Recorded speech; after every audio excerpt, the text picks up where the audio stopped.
السلام علیکم دوستو، آج کی ویڈیو میں ہم بات کریں گے اسپیکر قومی اسمبلی سردار ایاز صادق کے بارے میں۔ دوستو، سردار ایاز صادق پاکستان کے ایک معروف سیاستدان ہیں جو اس وقت قومی اسمبلی کے اسپیکر کے طور پر خدمات سر انجام دے رہے ہیں۔ وہ 5 مرتبہ MN منتخب ہو چکے ہیں اور اس وقت تیسری دفعہ انہوں نے اسپیکر کا عہدہ سنبھالا ہوا ہے۔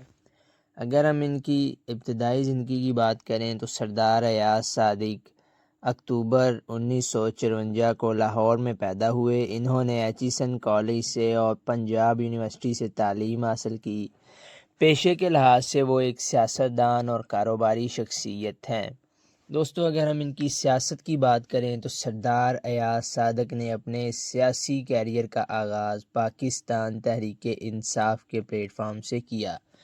انہوں نے 1997 کے عام انتخابات میں عمران خان کے ساتھ مل کر صوبائی اسمبلی کی نشست پر الیکشن لڑا، لیکن یہ دونوں کامیاب نہیں ہو سکے۔ دلچسپ بات یہ ہے کہ عمران خان اور ایاز صادق کا انتخابی سیاست کا آغاز ایک ہی حلقے سے ہوا، جہاں وہ بعد میں ایک دوسرے کے حریف بن کر متعدد بار مقابلہ کر چکے ہیں۔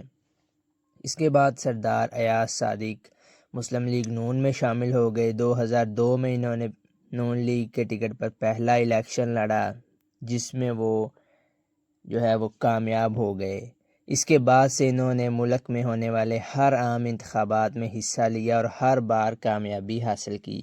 انہوں نے 2008 سے 13 کے انتخابات میں بھی اپنے حریف عمران خان کو شکست دی۔ اس کے بعد یہ اسپیکر قومی اسمبلی بنے۔ 2013 کے انتخابات میں کامیابی کے بعد سردار ایاز صادق کو پہلی مرتبہ مسلم لیگ نون کی جانب سے اسپیکر قومی اسمبلی کے لیے نامزد کیا گیا۔ وہ اس انتخاب میں کامیاب ہوئے اور فہمیدہ مرزا کے بعد پاکستان کے 19ویں اسپیکر قومی اسمبلی منتخب ہوئے۔ ان کی اس مدت میں انہیں اپنے حلقہ NA 122 کے انتخابات میں مبینہ دھاندلی کے الزام کا بھی سامنا کرنا پڑا، جس پر الیکشن ٹریبیونل نے اگست 2015 میں دوبارہ پولنگ کا حکم دیا۔ تاہم وہ دوبارہ MN منتخب ہوئے۔ انتخاب جیتنے کے بعد یہ ایک مرتبہ پھر دوسری دفعہ اسپیکر قومی اسمبلی کے عہدے پر فائز ہوئے۔ سردار ایاز صادق 2024 کے حالیہ انتخاب میں بھی کامیابی حاصل کرنے کے بعد تیسری مرتبہ قومی اسمبلی کے اسپیکر منتخب ہوئے۔ اتحادی حکومت میں دیگر ناموں کی گردش میں ہونے کے باوجود وہ مسلم لیگ نون، پیپلز پارٹی اور دیگر اتحادی جماعتوں کے مشترکہ امیدوار بنے اور کامیاب ہوئے۔ انہوں نے 1 مارچ 2024 کو اپنے عہدے کا حلف اٹھایا۔ بطور اسپیکر ان کے کردار کی بات کریں تو سردار ایاز صادق کو ایک نرم اور ٹھنڈے مزاج کے سیاستدان کے طور پر جانا جاتا ہے۔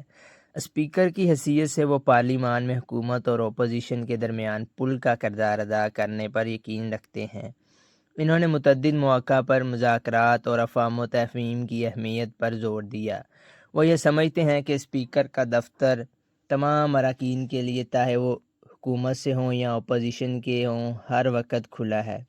انہوں نے پارلیمانی اصولوں کو ہمیشہ ترجیح دی اور ایوان کی کارروائی کو خوش اسلوبی سے چلانے کی کوشش کرتے رہے ہیں۔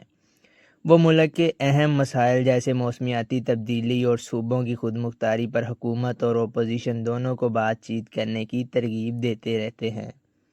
سردار ایاز صادق کا شمار پاکستان کے تجربہ کار اور اہم سیاستدانوں میں ہوتا ہے، جنہوں نے قومی اسمبلی میں اسپیکر کی حیثیت سے نمایاں خدمات سر انجام دی ہیں۔ دوستو، یہ تھی چھوٹی سی انفارمیٹیو سی ویڈیو۔ امید ہے آپ کو ویڈیو پسند آئی ہوگی۔ اگر آپ کو ویڈیو پسند آئی ہے تو ویڈیو کو لائک اور چینل کو سبسکرائب ضرور کر دیجیے گا۔ Thanks for watching.